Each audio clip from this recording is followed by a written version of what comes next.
Man is a singular creature.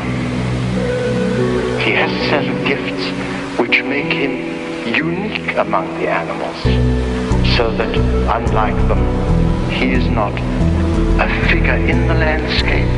He is the shape of the landscape. We are all children of Africa.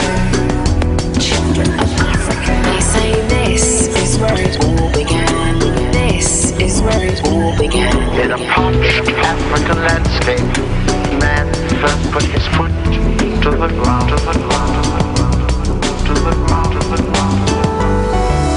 Africa was our only home for tens of thousands of years, until a small handful of people made their way.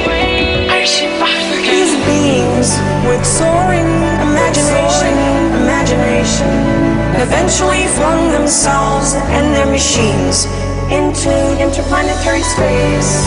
These beings with soaring imagination eventually flung themselves and their machines into interplanetary space.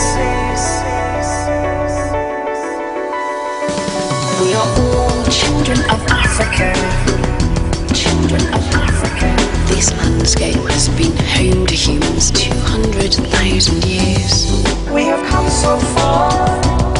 All of this is cause for great celebration. We've come so far. This is a story about us. Those early Europeans were people like you and me.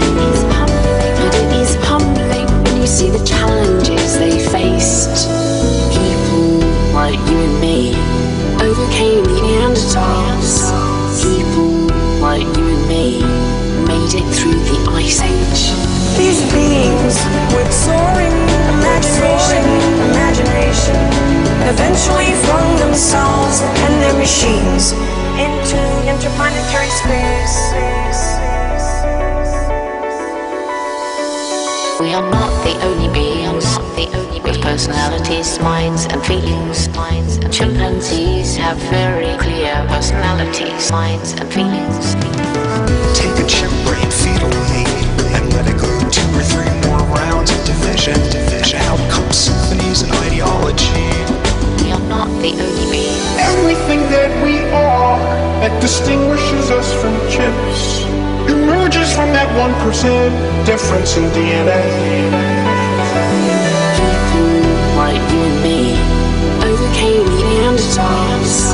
People like you and me made it through the Ice Age. These beings with soaring imagination eventually flung themselves and their machines into interplanetary space. These beings with soaring imagination eventually flung themselves and their machines into interplanetary space. Using his burgeoning intelligence, this most successful of all mammals has exploited the environment to produce food for an ever-increasing population. Instead of controlling the environment for the benefit of the population, perhaps it's time we control the population to allow the survival of the environment.